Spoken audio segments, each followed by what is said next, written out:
The Pahalgam terror attack, which took place on April 22nd, 2025, was a tragic incident that shook the entire nation completely.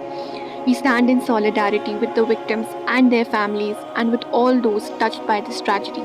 The news spread like wildfire that the victims were first asked their religion, whether they were Muslims or not, and were asked to recite the kalima before being attacked brutally. Now, the question is, why is it always that Islam is linked to terrorism? Does Islam really propagate terrorism? Let's dive deeper into it.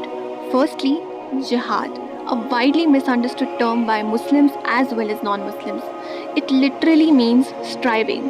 Jihad is of two types, greater jihad and lesser jihad.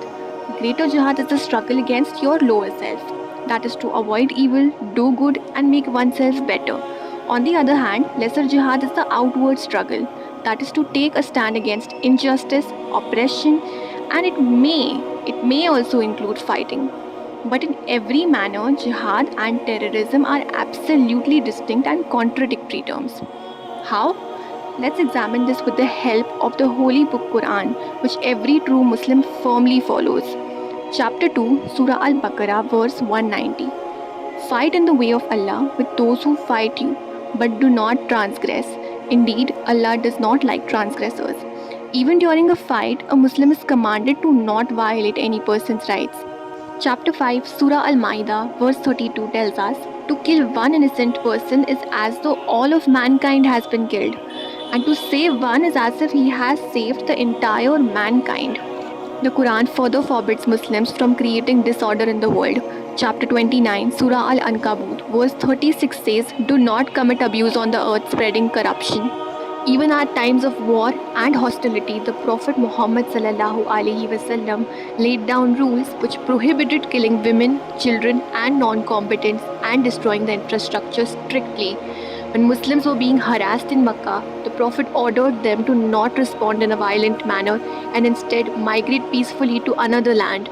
This is also in accordance with the Quran, chapter 4, Surah An-Nisa, verse 97.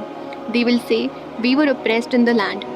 The angels will say, was not the earth of Allah spacious enough for you to emigrate therein? Terrorism is frequently portrayed as an Islamic phenomena. This connection is flawed. Terrorism is not sanctioned by Islam. In Islamic law, terrorism or hiraba is explicitly forbidden and classified as a major sin. To commit acts that strike fear in the hearts of people is equivalent to waging a war against God. It is obvious that whoever is carrying out these terrorist attacks and committing acts of violence under the name of Islam is not even following Islam. Not in the least are these people abiding the commands of Allah or the Quran. These are not sincere Muslims. A prime example of how a faithful Muslim is and how Allah wants all of us Muslims to act like is Sayyid Adil Hussain Shah, a humble horseman filled with abundant courage. He died trying to protect the tourists from the terrorists. 28-year-old Adil, the sole breadwinner of his family with children and wife, didn't flee when the gunfire began. Instead, he took cover and even attempted to wrest the gun from an attacker. He was shot multiple times with bullets piercing his chest and throat. Nazakat Ahmad Shah, who also risked his life to save his tourist guests, is also the quintessence of how humanity is above everything else. It is evident that Islamic terrorism is not actually Islam but a politically motivated act. Terrorism is wrong, terrorism is a sin, terrorism is a heinous crime, and so is believing in this false narrative of Islamic terrorism and linking the words Muslim and terrorism when in fact a real Muslim would never even be a part of such an act. One study found that attacks linked with the word Muslim receive an average 449% more media coverage. Just like the media failed to cover the bravery and righteousness of Adil, a Kashmiri Muslim, just like the media failed to cover the Kashmiri Muslims who are protesting on the roads against this terror attack. Just like the media failed to cover the Kashmiri Muslims who opened their homes for the tourists and took the responsibility of their safety. The misrepresentation of Muslims in Bollywood cinema as anti-national, terrorists or anti-social characters is also something that needs to be talked about.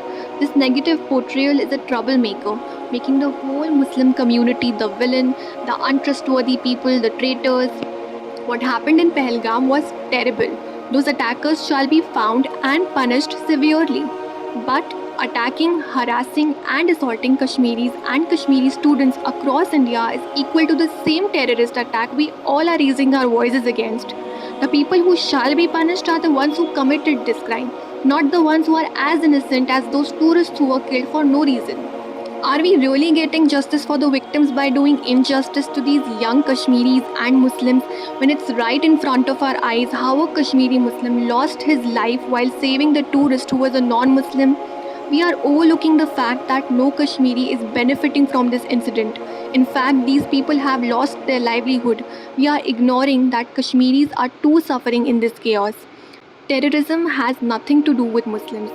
Terrorism has nothing to do with Kashmiris. Behind this mask of religion and ethnicity, actual terrorism doesn't even care about religion or ethnicity.